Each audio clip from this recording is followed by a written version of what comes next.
Good morning students. ધોરણ 9 વિષય ગુજરાતી. એમાં આપણો પાઠ 10મો છે, ભારતીય સંસ્કૃતિની સિદ્ધિ, જેના લેખક છે વિનોબા ભાવે અને પાઠનો પ્રકાર છે લલિત નિબંધ. પાઠ શરૂ કરતા પહેલા પાઠની અંદર આવતા શબ્દાર્થો વિશે આપણે જોઈ લઈએ. તો શબ્દાર્થની અંદર પહેલો શબ્દ આવશે નોર્મલ. નોર્મલનો અર્થ થશે સહજ. ત્યારબાદ બીજું છે વાસ્તે. વાસ્તે એટલે કે માટે. ત્રીજું છે કદાપી. કદાપી એટલે કે ક્યારેય. ચોથું છે વર્ધન. વર્ધન એટલે કે વધારનારી. પાંચમું છે ખ્યાલ. ખ્યાલ એટલે કે વિચાર. છઠ્ઠું છે પ્રાકૃત. પ્રાકૃત એટલે કે સહજ અથવા તો સ્વાભાવિક. ત્યારબાદ સાતમું છે સુસંસ્કૃત એટલે કે સારી રીતે સંસ્કાર પામેલું. ત્યારબાદ આઠમું છે સાવધ. સાવધ એટલે કે સજાગ. નવમું છે હરગીજ. હરગીજ એટલે કે કદાપી. ત્યારબાદ દસમું છે સદંતર એટલે કે હંમેશા. 11મું છે વર્જ્ય એટલે કે ત્યજવા યોગ્ય. 12મું છે પગલું. પગલું એટલે કે કદમ. ત્યારબાદ છે ક્ષીણ. ક્ષીણનો અર્થ થશે ઘસાયેલું અથવા તો નબળું. 14મું છે અક્રાંતિયુ. અક્રાંતિયુ એટલે કે ખાઉધરું, જેને વધારે ખાવાની આદત હોય એ. 15મું છે પૃથક્કરણ એટલે કે વિશ્લેષણ. 16મું છે નિપજવું એટલે કે ઉત્પન્ન થવું. ત્યારબાદ 17મું છે નિષ્કર્ષ. નિષ્કર્ષ એટલે કે સાર અથવા તો તાત્પર્ય. 18મું છે નિષેધ. નિષેધનો અર્થ થશે ત્યાગ. 19મું છે ખોજ એટલે કે શોધ. 20મું છે સંપન્ન. સંપન્ન એટલે કે વૈભવશાળી. 21મું છે સુજલ. સુજલ એટલે કે જળથી ભરેલું. 22મું છે સુફળ એટલે કે ફળદ્રુપ. 23મું છે મોજૂદ એટલે કે હાજર અથવા તો ઉપસ્થિત. 24મું છે દાવો. દાવો એટલે કે અધિકાર. 25મું છે સંપદા. સંપદા એટલે કે સંપત્તિ. 26મું છે અદ્વિતીય. અદ્વિતીય એટલે કે અજોડ. 27મું છે શાશ્વત. શાશ્વત એટલે કે નિત્ય. ત્યારબાદ સન્નિગ્ધ એટલે કે સુવાળી. 29મું છે ચવડ. ચવડ એટલે કે મુશ્કેલીથી તૂટે નહીં તેવું. 30મું છે ઢાંચો. ઢાંચો એટલે કે રીત અથવા તો માળખું. ત્યારબાદ 31મું છે બલકે. બલકે એટલે કે પણ. અને 32મું છે સાધવું એટલે કે સિદ્ધ થવું. અને છેલ્લો શબ્દાર્થ છે આપણો જીવતરવાળી એટલે કે જીવન. તો આ હતા આપણા પાઠના શબ્દાર્થ. પાઠ 10 ભારતીય સંસ્કૃતિની સિદ્ધિ, જેના લેખક છે વિનોબા ભાવે અને પાઠનો પ્રકાર છે લલિત નિબંધ. આ યાદ રાખજો, પાઠનો પ્રકાર. હવે આપણે પાઠ શરૂ કરતા પહેલાં વિનોબા ભાવે એના વિશે થોડી માહિતી મેળવીએ. તો કે વિનોબા ભાવે છે એમનો જન્મ 11/9/1895 થયો હતો અને તેમનું અવસાન 15/11/1982 અંદર થયું હતું. વિનાયક નરહરી ભાવે વિખ્યાત વિનોબાને નામે, એટલે કે વિનોબા ભાવે છે એમનું મૂળ નામ શું છે? તો કે વિનાયક નરહરી. નરહરી એના પિતાનું નામ છે, એટલે કે વિનાયક ભાવે, જેને ઉપનામથી લોકો વિનોબાના નામે છે તે ઓળખાવે છે, એટલે કે વિનોબા ભાવે. રાયગઢ જિલ્લાના ગાગુડે ગામમાં તેમનો જન્મ છે તે થયો હતો. વિનોબા ભાવેનો જન્મ ક્યાં થયો હતો? તો કે રાયગઢ જિલ્લાના ગાગુડે ગામની અંદર તેમનો જન્મ છે તે થયો હતો. તેઓ આચાર્યના હુલામણા નામે છે તે પ્રસિદ્ધ હતા. હવે આચાર્યના નામથી પણ વિનોબા ભાવે છે તે ઓળખાતા. એમનું હુલામણું નામ, જેને આપણે ઉપનામ કહીએ છીએ, તખલ્લુસ કહીએ છીએ, એમનું શું હતું? તો કે આચાર્ય. આ વાત પણ ખાસ યાદ રાખજો. તો વિનોબા ભાવે છે એ આચાર્યના હુલામણા નામથી પણ પ્રસિદ્ધ હતા. ગાંધીજીના અનુયાયી અને ભૂદાન ચળવળના તે પ્રણેતા હતા. તેઓ મૌલિક ચિંતન તેમજ લેખક હતા. તેમણે ભગવદ્ ગીતાનો મરાઠી ભાષામાં અનુવાદ છે તે કરેલો હતો. ગીતા પ્રવચનો એટલે કે ભારતની તમામ ભાષામાં અનુવાદિત ગીતા પ્રવચન છે એ ભારતની બધી જ ભાષાની અંદર એમને અનુવાદ છે તે કરેલો હતો. વિચાર પોથી, સ્થિત પ્રજ્ઞ દર્શન, મધુકર, ક્રાંતિ દર્શન, સ્વરાજ્ય શાસ્ત્ર, ભૂદાન ગંગા ભાગ 1 થી ભાગ 10 તેમના મહત્વના પુસ્તકો છે. તેમને રેમન મેક્સેસ એવોર્ડ તેમજ ભારત રત્નથી સન્માનિત કરવામાં છે તે આવ્યા હતા. પ્રસ્તુત જે આપણો પાઠ છે ભારતીય સંસ્કૃતિની સિદ્ધિ, આ નિબંધની અંદર વિનોબા ભાવે જે આપણી સંસ્કૃતિ છે, જે આપણી પ્રકૃતિ છે અને જે વિકૃતિ છે, આ ત્રણેય વચ્ચેનો ભેદ છે એ ઉદાહરણ આપી અને આપણને સમજાવ્યો છે કે આપણે છે એ વિકૃતિનો હંમેશા અસ્વીકાર કરી અને પ્રકૃતિને સંસ્કૃતિનું રૂપ અપનાવવાની ભલામણ છે એ લેખકે આ પાઠની અંદર કરેલી છે. ભારતીય સંસ્કૃતિની પ્રયોગશીલતાનો લેખકે મહિમા છે તે કર્યો છે. તેમજ ભારત દેશનો વિચાર વૈભવ અદ્ભુત છે એમ કહી લેખકે ભારતીય સંસ્કૃતિની ખૂબીઓ ખૂબ સચોટ રીતે સમજાવી વિવિધતામાં એકતાની વિશેષતા છે તે આ પાઠની અંદર સ્પષ્ટ છે તે કરેલી છે કે આપણો દેશ છે એ વિવિધતા ભરેલો છે, તો વિવિધતામાં એકતા છે એ આપણા દેશની અંદર રહેલી છે. તો આપણી જે સંસ્કૃતિ છે એ સંસ્કૃતિનો સરસ મજાનો ઉલ્લેખ એ આ પાઠની અંદર, આ નિબંધની અંદર વિનોબા ભાવે છે તે કરેલો છે. હવે આપણે પાઠની અંદર જોઈએ કે પ્રકૃતિ એટલે સહજ સ્વભાવ, સંસ્કૃતિ એટલે સહજ સ્વભાવથી ઉપર ઉઠવું અને વિકૃતિ એટલે સહજ સ્વભાવથી નીચે પડવું. પ્રકૃતિ વચ્ચે છે, નોર્મલ છે અને સહજ છે. કે આપણે પ્રકૃતિ કોને કહીએ? તો કે પ્રકૃતિ એટલે કે આપણો સહજ સ્વભાવ, જે આપણો સ્વભાવ છે એને આપણે આપણી પ્રકૃતિ કહીએ. ઘણા છે એ ગરમ સ્વભાવના હોય, ઘણા છે એ ઠંડા સ્વભાવના હોય. તો આ શું છે? આપણી પ્રકૃતિ છે. આપણો જે સ્વભાવ છે એ આપણી પ્રકૃતિ છે. અને સંસ્કૃતિ શું છે? તો કે આપણો જે સ્વભાવ છે એનાથી એક સ્ટેપ આગળ, બરાબર. ઘણીવાર આપણે કોઈ માણસને જોઈએ તો જો બહુ ગુસ્સાવાળો માણસ હોય, હાલતા ચાલતા બધા ઉપર ગુસ્સો જ કરતો હોય અને ક્યારેક એને એમની પ્રકૃતિ છે એનાથી ઉપરનું કાર્ય કર્યું હોય કે ઘણીવાર એમને કોઈના ઉપર ગુસ્સો ન આવ્યો હોય, ગુસ્સો એ નથી કરતો, તો એ શું થયું? એની સંસ્કૃતિ થઈ. એની પ્રકૃતિથી એ એક સ્ટેપ આગળનું કાર્ય છે તે કરે છે. તો એ શું થયું કે એની સંસ્કૃતિ થઈ. એટલે કે સંસ્કૃતિ એટલે કે આપણો જે મૂળ સ્વભાવ છે એનાથી ઉપરનું કાર્ય કરવું એ સંસ્કૃતિ છે. અને વિકૃતિ કોને કહેવાય? તો કે જે આપણો મૂળ સ્વભાવ છે એ સ્વભાવથી એક સ્ટેપ નીચેનું કાર્ય કરવું. ઘણીવાર આપણે જોઈએ કે કોઈ માણસે સારું કાર્ય અથવા તો ખરાબ કાર્ય કર્યું હોય તો આપણને અંદાજો જ ન આવે કે આ માણસ આવું કાર્ય કરી શકે. ઘણીવાર આપણને એવું થાય કે શું આણે આવું કાર્ય કર્યું? શું કરવાને? કારણ કે આપણને માનવામાં જ નથી આવતું કે આ માણસ આવું કરી શકે છે, છતાં પણ એ કરે છે. તો એ શું છે? તો કે એ એની વિકૃતિ છે. એટલે કે આપણા સ્વભાવથી એક સ્ટેપ નીચેનું જે કાર્ય થાય એ શું છે? વિકૃતિ છે. તો કે પ્રકૃતિ વચ્ચે છે, બરાબર. પ્રકૃતિ ક્યાં છે? તો કે સંસ્કૃતિ અને વિકૃતિ એ બંનેની વચ્ચે શું આવે છે? તો કે પ્રકૃતિ આવે છે. અને એ નોર્મલ છે અને સહજ છે. કે આપણી જે પ્રકૃતિ છે એ નોર્મલ છે, બરાબર. એ જન્મથી જ છે. કોઈ પણ માણસ ગુસ્સાવાળો હોય, કોઈ પણ માણસ એકદમ શાંત હોય, તો એ આપણી પ્રકૃતિ છે અને એ સહજ છે. એમાં કોઈ પણ જાતનો ફેરફાર છે એ થઈ શકતો નથી. પરંતુ હા, સંસ્કૃતિ અને વિકૃતિ એની અંદર આપણે જરૂર ફેરફાર છે તે કરી શકીએ છીએ. માણસની એક પ્રકૃતિ હોય છે, એક સંસ્કૃતિ અને એક વિકૃતિ. કે માણસ છે એ દરેક માણસની એક પ્રકૃતિ હોય છે, બરાબર. અને એક સંસ્કૃતિ પણ હોય છે અને એક વિકૃતિ પણ હોય છે. ટૂંકમાં એક માણસની અંદર આ બધા જ ગુણો છે તે રહેલા હોય છે. પ્રકૃતિ પણ રહેલી હોય છે, એની અંદર વિકૃતિ પણ રહેલી હોય છે અને એ માણસની અંદર સંસ્કૃતિ પણ રહેલી હોય છે.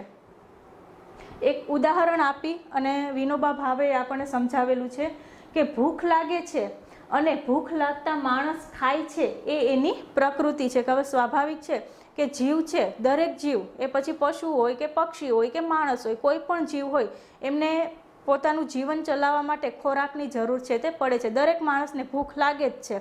અને ભૂખ લાગે એટલે એ શું કરશે? તો કે તરત જ જમશે. તો એ જમવું એ શું થઈ? એની પ્રકૃતિ થઈ. પરંતુ ભૂખ ન લાગવા છતાં માણસ ખાય છે એ એની વિકૃતિ છે. અને ભૂખ લાગવા છતાં પણ આ જે એકાદશી છે એટલે આ વાસ્તે ભગવત સ્મરણ માટે માણસ ખાતો નથી, એ એની સંસ્કૃતિ છે. કે ભૂખ લાગવી એ શું છે? પ્રકૃતિ છે. પરંતુ ઘણીવાર કેવું હોય કે આપણને ભૂખ નથી લાગતી છતાં પણ આપણે ખાઈએ છીએ. જમીન આપણે સાંજે બપોરે ફૂલ પેટ જમ્યા હોય મસ્ત, અને 4 કે 5 વાગે આપણે બજારમાં આટો મારવા નીકળીએ ને મસ્ત પાણીપુરીની રેકડી જોઈએ, ભૂખ નથી છતાં પણ એમ થાય ચાલ ને ખાઈ લઈએ, ઘણા દિવસથી ખાધી નથી, 2 પ્લેટ મસ્ત ખાઈ ગયા પાણીપુરી, તો ભૂખ નહોતી છતાં પણ આપણે ખાધું, તો એ શું થઈ? તો કે આપણી એ વિકૃતિ થઈ. બરાબર, ભૂખ ન લાગવા છતાં પણ ખાવું એ શું છે? આપણી વિકૃતિ. અને સંસ્કૃતિ કોને કહેવાય? કે ભૂખ લાગેલી છે છતાં પણ આપણે ખાતા નથી. કે આજે એકાદશી છે, આજે મારે એકાદશીનું વ્રત કરવું છે, મારે ભગવત સ્મરણ કરવું છે, ભગવાનનું નામ લેવું છે, અને પોતાની ભૂખ લાગવા છતાં પણ એ પોતે જમતો નથી. તો એ શું છે? તો કે એ આપણી સંસ્કૃતિ છે. ને આ સંસ્કૃતિ પ્રાચીન સમયથી આપણે છે આપણા દેશની અંદર ચાલતી આવે છે. કે પ્રાચીન સમયની અંદર પણ જે આપણા ઋષિમુનિઓ હતા એ આ બધા તપ છે, પછી ઉપવાસ છે, બધું કરતા હતા. અને આજ સમય સુધી, અત્યારના સમયમાં પણ તપનું અને આ ઉપવાસનું એટલું જ મહત્ત્વ આપણા દેશની અંદર છે તે છે. તો આમ એમ એક સ્ટેપ આગળ વધવું એ શું છે? તો કે સંસ્કૃતિ છે.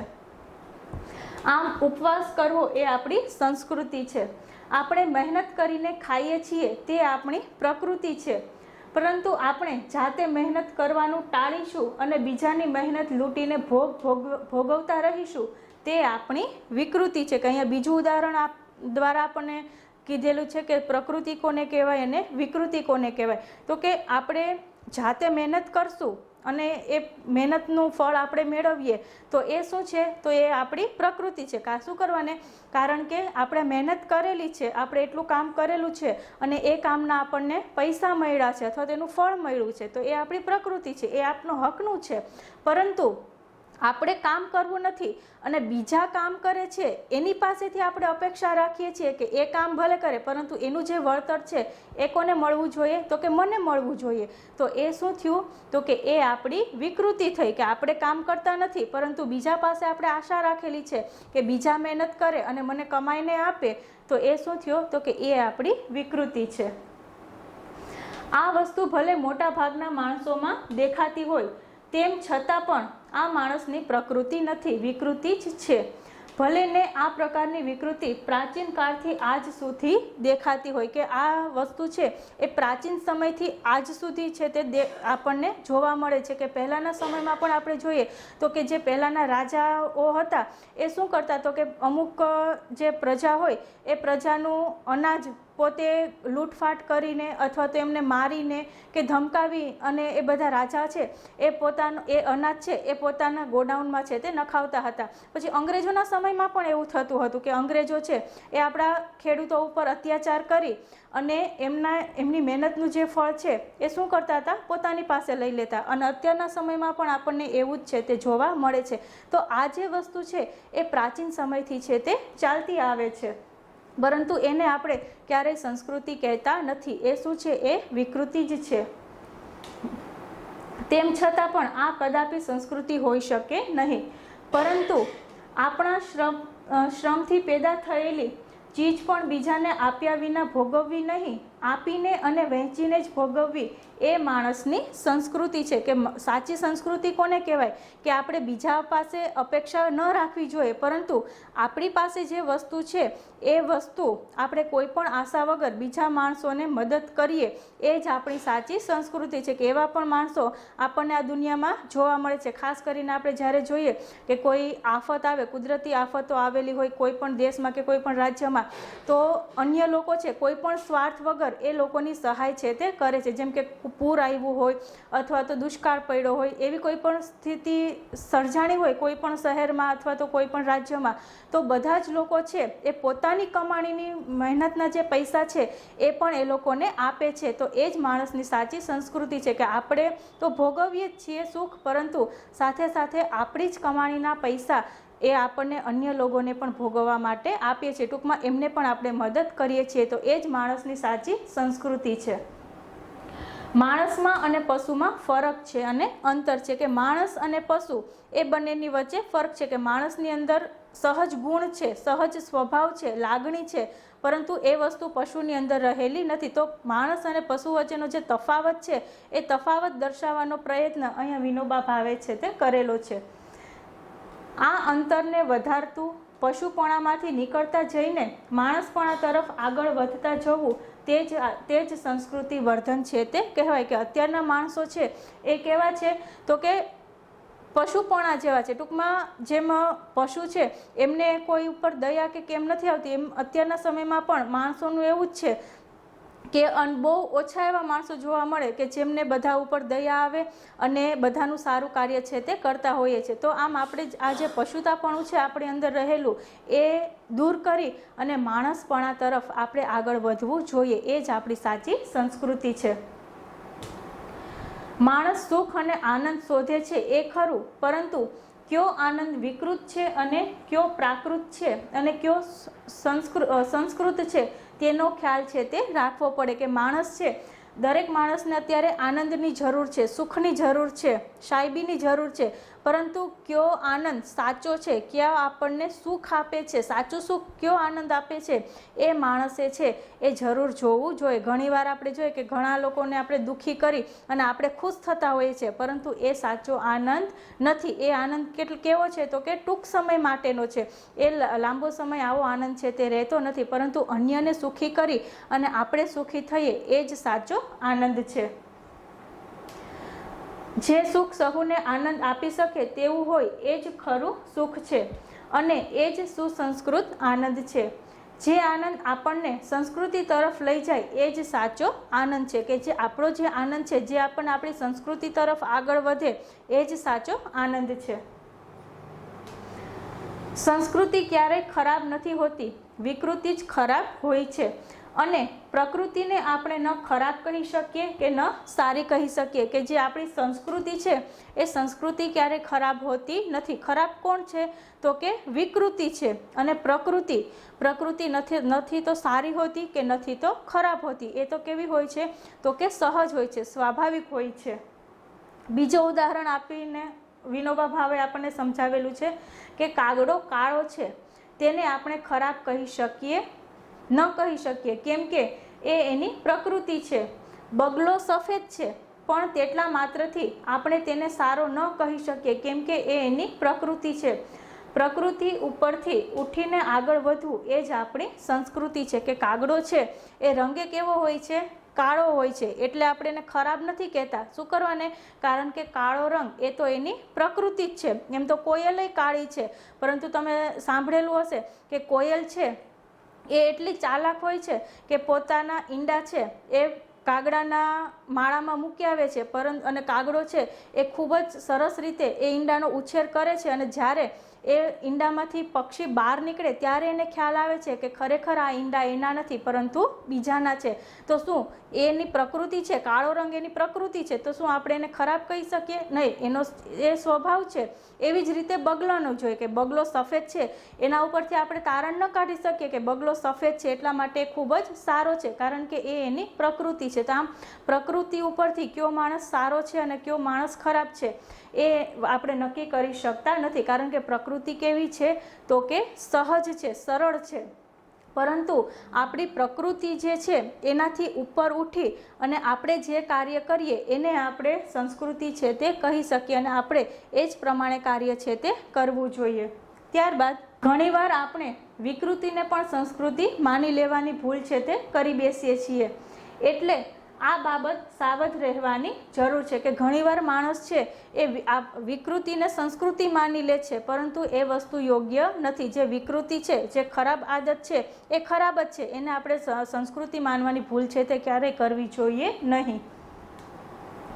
આજે પશ્ચિમના લોકો વિજ્ઞાનમાં ઘણા આગળ વધ્યા છે, તેમની પાસેથી આપણે લેવાલાયક ઘણું છે, પરંતુ એમનામાં ઘણા વિકૃતોનો અંશ છે તે પડ્યો છે. તેને સંસ્કૃતિ માની લેવાની ભૂલ આપણે ક્યારેય ન કરવી જોઈએ. કે અત્યારે આપણે જોઈએ તો કે પશ્ચિમના જે દેશો છે એ વિજ્ઞાનમાં ખૂબ જ આગળ પડતા છે. તો એ ખૂબ જ આગળ પડતા છે, તો આપણે એમની પાસેથી ઘણું શીખવાની જરૂર છે, પરંતુ એમની જે વિકૃતિ છે એ વિકૃતિ આપણે એમનો સ્વીકાર કરવાનો નથી, પરંતુ એની જે સંસ્કૃતિ રહેલી છે એમની પાસેથી જે આપણે શીખવાનું છે એ જ આપણે છે તે લેવું જોઈએ. ટૂંકમાં આપણે એની સંસ્કૃતિ અપનાવી જોઈએ, પરંતુ એ લોકોની વિકૃતિ આપણે ક્યારેય અપનાવી જોઈએ નહીં. તે સિવાય દુનિયાભરની જેટલી સંસ્કૃતિ છે તે આપણે અપનાવી લેવાની છે, કે દુનિયાભરની બધી સંસ્કૃતિ આપણે અપનાવશું, પરંતુ દુનિયાભરની જે વિકૃતિ છે, જે ખરાબ વિચારો છે એને આપણે ક્યારેય અપનાવવા જોઈએ નહીં. આની સાથોસાથ એ પણ ધ્યાનમાં રાખીએ કે દુનિયાભરની સંસ્કૃતિ લઈએ પણ આપણે ત્યાંની પણ ભલે હોય વિકૃતિ આપણને ન ખપે, કે આપણે દુનિયાભરની સંસ્કૃતિ ભલે અપનાવી લઈએ, પરંતુ આપણા દેશની જો વિકૃતિ હશે ને તો એનો પણ આપણે સ્વીકાર કરવો જોઈએ નહીં. અન્ય દેશોની વિકૃતિનો તો સ્વીકાર કરવાનો જ નથી, પરંતુ આપણા દેશની અંદર પણ એવી વિકૃતિઓ રહેલી છે કે જેનો આપણે ત્યજવું જોઈએ, જેનો આપણે ત્યાગ કરવો જોઈએ, એમને પણ આપણે અપનાવવાની નથી. આપણે ત્યાં પ્રાચીન કાળથી કોઈ એક જ ચીજ ચાલતી આવતી હોય, પણ તે જો વિકૃતિ હોય તો તેનો સ્વીકાર હરગીજ ન કરવો જોઈએ. કે આપણા દેશની અંદર પણ જોઈએ તો કે ઘણી વિકૃતિઓ હતી, પ્રાચીન સમયથી ઘણી વિકૃતિઓ છે તે ચાલી આવતી હતી, તો આપણા દેશની વિકૃતિ હોવા છતાં પણ આપણે એનો સ્વીકાર કરવો જોઈએ નહીં. જેમ કે આપણે જોઈએ તો કે પહેલાંના સમયમાં સતી પ્રથાનો રિવાજ હતો, કે કોઈ પણ પત્ની હોય એમનો પતિ મરી જાય તો એ પોતે સતી થઈ જતી હતી, એ જ ચિતાની અગ્નિમાં બેસી અને પોતે પોતાનો દેહનો ત્યાગ છે તે કરતી હતી. તો એ શું હતું તો કે વિકૃતિ હતી. તો ધીમે ધીમે આપણે એમનો અસ્વીકાર કર્યો. ત્યારબાદ બાળ લગ્ન, પહેલાંના સમયમાં બાળ લગ્ન છે તે થતા હતા, એ હવેના સમયમાં નથી થતા, તો એ વિકૃતિનો પણ આપણે અસ્વીકાર કર્યો. આવી ઘણી બધી વસ્તુઓ હતી, ઘણી વિકૃતિઓ હતી જેમનો આપણે અસ્વીકાર છે તે કરેલો છે. તો આમ આપણા બીજા દેશની વિકૃતિનો તો અસ્વીકાર કરવાનો જ, પરંતુ જો આપણા દેશમાં પણ પ્રાચીન સમયથી જે એકની એક વસ્તુ ચાલતી આવતી હોય અને જો એ અયોગ્ય હોય તો એમનો પણ આપણે અસ્વીકાર કરવો જોઈએ, એમને પણ આપણે સ્વીકારવાની જરૂર છે તે નથી. વિકૃતિ બીજાની હોય કે આપણી હોય સદંતર વ્યર્જ્ય છે, કે વિકૃતિ આપણી હોય અથવા તો અન્ય કોઈની હોય એ હંમેશા વ્યર્જ્ય એટલે કે ત્યજવા યોગ્ય, એ હંમેશા ત્યજવા યોગ્ય જ છે, એમનો ક્યારેય આપણે સ્વીકાર કરવો જોઈએ નહીં. અને પ્રકૃતિને સ્વીકારવી પણ તેનું હંમેશા શોધન કરતા રહેવું, કે જે પ્રકૃતિ છે એ પ્રકૃતિનો તો આપણે સ્વીકાર કરીએ, પરંતુ એની અંદર પણ આપણે ધીમે ધીમે શોધન છે તે કરતા રહેવું જોઈએ. પ્રકૃતિને હર હંમેશ સંસ્કૃતિનું રૂપ આપતા રહેવું જોઈએ, કે જે આપણી પ્રકૃતિ છે એ પ્રકૃતિને હંમેશા આપણે સંસ્કૃતિનું રૂપ આપવું જોઈએ.